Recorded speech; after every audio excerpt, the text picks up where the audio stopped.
شیخ فضل الرحمان صاحب، امام کے پیچھے سورہ فاتحہ پڑھنے کے لیے بہت سی دلیلیں پیش کی جاتی ہیں، جبکہ پڑھنے والے بھی نہ پڑھنے والے بھی دلیل پیش کرتے ہیں، ہم کیا کریں؟ صحیح منہج واضح فرما دیجئے۔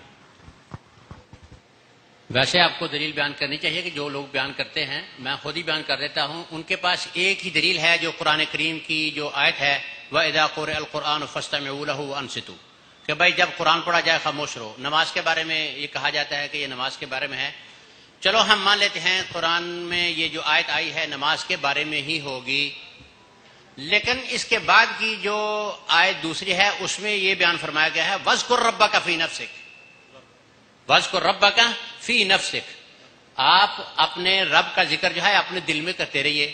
یہ اس بات کی دلیل ہے کہ جو حضرت ابو ہریرہ رضی اللہ تعالی عنہ سے حضرت صائب بن یزید رضی اللہ تعالی عنہ نے پوچھی کہ ابو ہریرہ بتاؤ، اللہ کے رسول صلی اللہ علیہ وسلم کا یہ فرمان ہے اور کبھی کبھار میں دیکھتا ہوں کہ ہاں بھائی یہ فلاں پڑھتا ہے فلاں پڑھتا ہے، تو اس کے کیا اس کے بارے میں کیا بات بیان کرتے ہیں؟ حضرت صائب بن یزید رضی اللہ تعالیٰ عنہ کو حضرت ابو ہریرہ رضی اللہ تعالیٰ عنہ نے یہ جواب دیا اقرا بہا فی نفسک، آپ اپنے دل میں پڑھ لیا کرو کہ جب امام پڑھ رہا ہو، جب نبی پاک صلی اللہ علیہ وسلم پڑھ رہے ہوں۔ دلیلیں تو بہت ہیں اس کی، لیکن میں مختصر ایک ہی بات میں جو ہے نا یہ بات آپ کے سامنے بیان کرنا چاہتا ہوں۔ حضرت صائب بن یزید کو جواب ملا اس بات کا کہ جب امام پڑھ رہا ہو آپ اپنے دل میں پڑھیے، اور جو قرآن کی بات ہمیں بیان کی جاتی ہے کہ ہاں بھائی وَإِذَا قُرِئَ الْقُرْآنُ فَاسْتَمِعُوا لَهُ وَأَنصِتُوا لَعَلَّكُمْ تُرْحَمُونَ، کہ خاموشی کے ساتھ تم مطلب سنتے رہو، آگے بھی پڑھ لیا کرو کیا ہے اللہ نے فرمایا وَاذْكُرْ رَبَّكَ فِي نَفْسِكَ، اپنے دل میں پڑھتے رہو، تمہیں کوئی ممانعت نہیں ہے، اسی میں ہی بات۔ کیوں جی؟ بالغدو والآصال، مختصر یہ بات میں نے کی ہے جی، اگر آپ اور اس سے پہلے ابو داؤد میں حدیث ہے رسول اللہ صلی اللہ علیہ وسلم نے فجر کی جماعت کرائی، ایک صاحب آپ کے ساتھ ساتھ کچھ آواز سے وہ سورت پڑھتے رہے جو آپ پڑھتے تھے، تو رسول اللہ صلی اللہ علیہ وسلم کو تشویش ہوئی، فارغ ہو کے فرمایا لعلکم تقرؤون خلف امامکم، تم امام کے پیچھے قرات بھی کرتے ہو؟ تو اس صحابی نے کہا کہ مجھ سے ایسا ہو گیا بے ساختہ، مزہ جو آیا رسول اللہ صلی اللہ علیہ وسلم کا قرآن پڑھنا، اور پھر ان قرآن الفجر کان مشہودا، اور بعض صحابہ نے کہا انا نفعل ذلک، ہم سے بھی ایسا ہو جاتا ہے کبھی کبھی۔ رسول اللہ صلی اللہ علیہ وسلم فرمایا اذا جہرت فلا تقرؤوا بشیء من القرآن الا بفاتحۃ الکتاب، جب میں قرات بالجہر پڑھتا ہوں، پہلے لفظ ہے لعلکم تقرؤون خلف امامکم، تم امام کے پیچھے قرات کرتے ہو؟ کہا جی ہاں کر لیتے ہیں۔ فرمایا اذا جہرت فلا تقرؤوا بشیء من القرآن الا بفاتحۃ الکتاب، جب قرات بالجہر ہو تو تم نے سوائے سورۃ الفاتحہ کے قرآن پاک میں سے اور کچھ نہیں پڑھنا۔ یہ بالکل واضح صریح حدیث ہے فرضیت فاتحہ کی، اور اس لیے شیخ عبد القادر جیلانی رحمۃ اللہ علیہ نے جو صلاح کے ارکان ذکر کیے ان میں قیام کے علاوہ سورۃ الفاتحہ کی قرات کو ایک رکن قرار دیا ہے، کہا رکن قراءۃ الفاتحہ رکن تبطل الصلاۃ بترکہا، قراءۃ الفاتحہ مستقل ایک رکن ہے جس کے ترک سے صلاح باطل ہے۔ یہ شیخ عبد القادر جیلانی رحمۃ اللہ علیہ کا فتویٰ ہے، رسول اللہ صلی اللہ علیہ وسلم کا بھی فرمان اور شیخ عبد القادر جیلانی رحمۃ اللہ علیہ کا بھی یہ فتویٰ ہے۔ جزاکم اللہ خیر۔ ام یاسمین پوچھتی ہیں عورتوں کے لیے حواجب بھویں بنانا اس کا کیا حکم ہے؟ اسلام میں بھویں بنانا یا پھر کاٹنا یا بلیچ کرنا اس کا کیا حکم ہے؟ شیخ توصیف رحمۃ اللہ، عورتوں کے سوالات آپ دیجئے، آپ ہی الحمدللہ یہاں علماء کرام میں بیٹھے ہوئے، 2 بیویاں ہیں آپ کی تو آپ کو زیادہ پتا ہوگا، اللہ ان میں مزید اضافہ فرمائے۔ اللہم آمین۔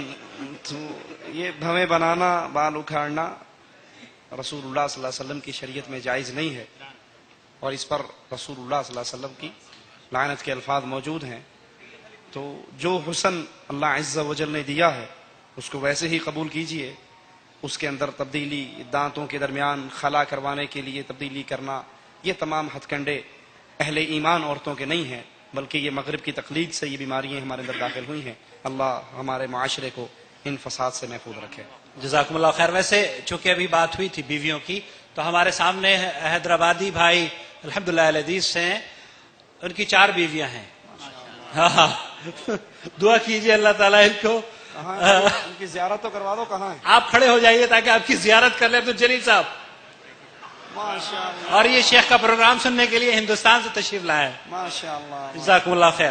ماشاء اللہ۔ اگر طلاق ہو جائے تو بیٹی لڑکی کہاں رہے گی، ماں کے پاس یا باپ کے پاس؟ اگر باپ کمانے والا نہ ہو تو کیا ماں کے پاس رہ سکتی ہے؟ قاری الدین صاحب.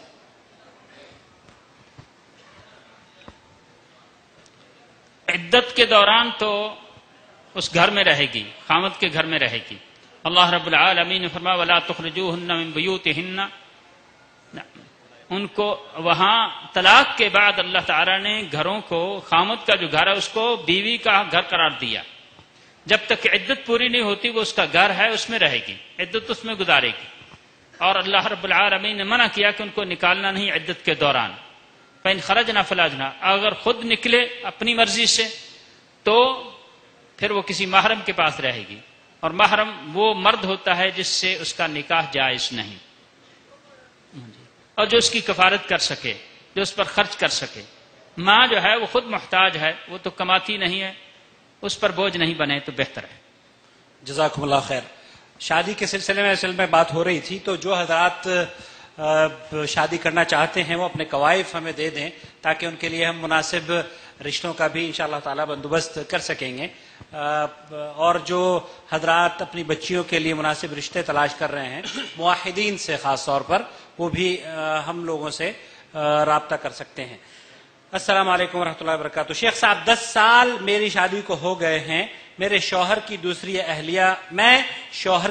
اہلیہ ہوں. 7 سال بعد ہم انڈیا گئے.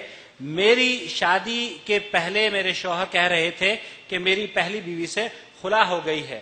کہہ رہے تھے کہ پھر دوبارہ بچوں کی خاطر میں تعلقات قائم رکھ رہا ہوں. نہ فون پر بات کرتی ہیں نہ کچھ وغیرہ وغیرہ. اب پہلی بیوی سے تعلقات قائم ہیں، اچھے ہیں یا برے؟ اس پر روشنی فرما دیجیے.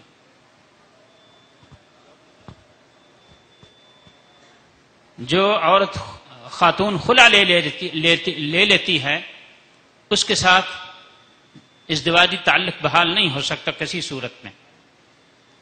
وہ حرام ہو جاتی ہے ہمیشہ کے لیے. نہ اس سے نکاح ہو سکتا ہے اور نہ اس کے ساتھ اور کوئی ذریعہ ہے تعلق رکھنے کا. وہ حرام کاری ہے. صاحب رفع دین کرنے کے بارے میں کیا حکم ہے؟ رفع الیدین کی جو حدیث ہے، جو شروع صلاح میں کرنے کی حدیث ہے، وہی حدیث رکوع جاتے وقت، رکوع سر اٹھاتے وقت رفع الیدین کرنے کی حدیث ہے. اور اس حدیث کی روایت پر چاروں جو مذاہب جن کا عذر کیا جاتا ہے ہمیشہ کہ یہ الگ الگ مذاہب ہیں، چاروں مذاہب کے ائمہ بھی متفق ہیں. بعض لوگ یہ مغالطہ دیتے ہیں کہ امام بخاری اور مسلم شافعی تھے اس لیے وہ اپنے مذہب کی حدیثیں لائے ہیں، ہمارے مذہب کی حدیث نہیں لائے. یہ بھی الزام ہے. لیکن اس حدیث کو امام مالک رحمۃ اللہ علیہ نے روایت کیا ہے اصح الاسانید سے، سند عالی سے، یعنی امام زہری سے. اور امام زہری رحمۃ اللہ علیہ نے سالم بن عبداللہ بن عمر، حضرت عمر رضی اللہ عنہ کے پوتے حضرت سالم سے، اور ان اپنے باپ عبداللہ بن عمر رضی اللہ عنہ سے اس حدیث کو روایت کیا. اور محمد بن حسن شیبانی جن کا فتویٰ چلتا ہے حنفی مذہب میں، انہوں نے بھی اس حدیث کو روایت کیا موطا میں. ہمارے ہاں اس کو موطا محمد کہا جاتا ہے، لیکن عرب لوگ اس کو کہتے ہیں موطا امام مالک بروایت محمد بن حسن شیبانی. محمد بن حسن شیبانی بھی اسی کی روایت پر متفق ہیں، اور امام شافعی رحمۃ اللہ علیہ بھی، اور امام احمد بن حنبل رحمۃ اللہ علیہ بھی. چاروں مذاہب کے جو علماء ائمہ ہیں وہ بھی اس حدیث کی روایت پر متفق ہیں. یہ اور سورۃ الفاتحہ کی ایسی احادیث ہیں جن پر چاروں مذاہب کے ائمہ بھی ان کی روایت پر متفق ہیں، سب کے نزدیک صحیح ہے. لیکن یہ لوگ جو ہے حق کو چھپاتے ہیں اور صرف مذہب کو سہارا دینے کے لیے جو ہے ایسی باتیں کرتے ہیں، ورنہ حدیث بالکل صحیح ہے. ان ائمہ کو اس کے نسخ ہونے کا، منسوخ ہونے کا پتہ نہیں چلا، یہ بعد والوں کو یہ پتہ چلا ہے. یہ سب جھوٹی باتیں بنائی جاتی ہیں، اور بلکہ احادیث کے اندر خیانت کی گئی ہے. کئی احادیث میں خیانت کر کے رفع الیدین کے مسئلے کو چھپانے کی کوشش کی گئی ہے. ہندوستان کی چھپی ہوئی صحیح مسلم میں نے ایک دفعہ دیکھی، مکتبہ کا ابھی مجھے یاد نہیں رہا، اس میں رفع الیدین کا باب ہے فہرست میں، لیکن جب میں نے وہ صفحہ نکال کے دیکھا تو پہلا صفحہ جو ہے دوبارہ اس کی جگہ چھاپ دیا گیا ہے، وہ رفع الیدین کی حدیث کو حذف کرنے کے لیے، ہاں جی، اور یہ مغالطہ دینے کے لیے کہ یہ صفحہ غلطی سے چھپ گیا ہے۔